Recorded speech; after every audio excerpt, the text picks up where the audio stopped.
এই চেয়ারে আমি না বসে ওই শ্রোতাদের কাতারে বসে যদি আমাদের আল্লামার নুরানি চেহারার দিকে তাকিয়ে ওয়াজ শুনতে পারতাম, আমাদের হৃদয়টা ঠান্ডা হয়ে যেত, আমাদের তৃষ্ণার্ত হৃদয় শান্ত হতো। সব আজকে আছে, কি যেন নাই, ঠিক কিনা বলেন? আল্লাহ তাআলা প্রতি 100 বছরে একজন মুজাদ্দিদ পাঠায়, প্রতি 100 বছরে একজন মুজাদ্দিদ, যিনি সমাজকে সংস্কার করেন।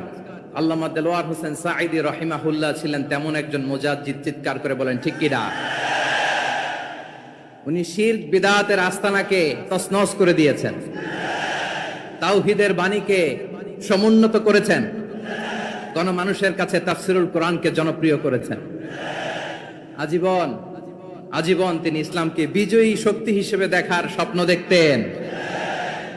এত প্রাঞ্জল ভাষা, এত চমৎকার আধুনিক প্রেজেন্টেশন, গণমানুষের কাছে কোরআনের তাফসিরকে এভাবে